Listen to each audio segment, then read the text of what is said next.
Good evening. The coronavirus is the biggest threat this country has faced for decades, and this country is not alone.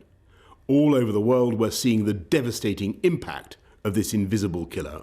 And so tonight, I want to update you on the latest steps we're taking to fight the disease and what you can do to help. And I want to begin by reminding you why the UK has been taking the approach that we have. Without a huge national effort to halt the growth of this virus, there will come a moment when no health service in the world could possibly cope, because there won't be enough ventilators, enough intensive care beds, enough doctors and nurses. And as we've seen elsewhere in other countries that also have fantastic healthcare systems, that is the moment of real danger. To put it simply, if too many people become seriously unwell at one time, the NHS will be unable to handle it, meaning more people are likely to die, not just from coronavirus, but from other illnesses as well.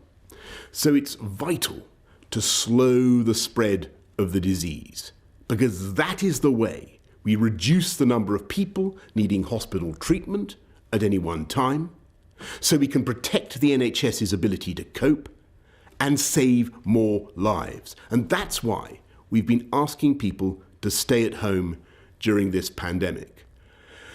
And though huge numbers are complying, and I thank you all, the time has now come for us all to do more. From this evening, I must give the British people a very simple instruction. You must stay at home, because the critical thing we must do to stop the disease spreading between households.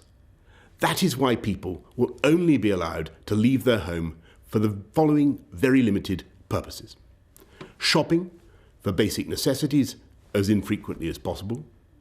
One form of exercise a day, for example, a run, walk or cycle, alone or with members of your household. Any medical need to provide care or to help a vulnerable person. And travelling to and from work, but only where this is absolutely necessary and cannot be done from home. That's all. These are the only reasons you should leave your home. You should not be meeting friends. If your friends ask you to meet, you should say no. You should not be meeting family members who do not live in your home. You should not be going shopping except for essentials like food and medicine. And you should do this as little as you can.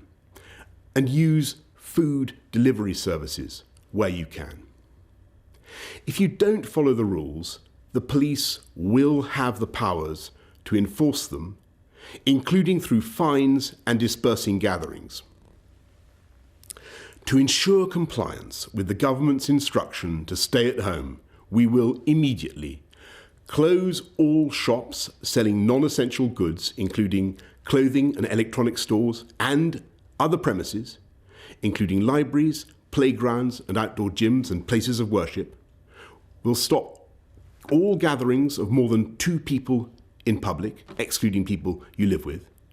And we'll stop all social events, including weddings, baptisms and other ceremonies, but excluding funerals.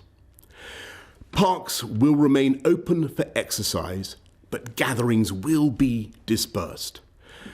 No Prime Minister wants to enact measures like this. I know the damage that this disruption is doing and will do to people's lives, to their businesses and to their jobs. And that's why we've produced a huge and unprecedented programme of support both for workers and for business. And I can assure you that we will keep these restrictions under constant review. We will look again in 3 weeks and relax them if the evidence shows we are able to. But at present, there are just no easy options. The way ahead is hard, and it is still true that many lives will, sadly, be lost. And yet it is also true that there is a clear way through. Day by day, we are strengthening our amazing NHS with 7,500 former clinicians now coming back to the service. With the time you buy by simply staying at home, we are increasing our stocks of equipment. We are accelerating our search for treatments. We're pioneering work on a vaccine. and we're buying millions of testing kits that will enable us to turn the tide on this invisible killer. I want to thank everyone who is working flat out to beat the virus. Everyone from the supermarket staff to the transport workers to the carers to the nurses and doctors on the front line. But in this fight, we can be in no doubt that each and every one of us is directly enlisted.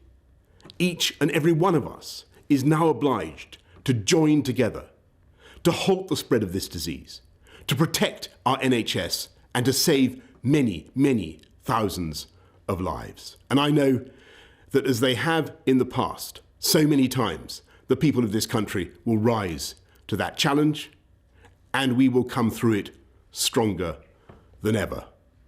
We will beat the coronavirus and we will beat it together. And therefore, I urge you at this moment of national emergency to stay at home, protect our NHS and save lives. Thank you.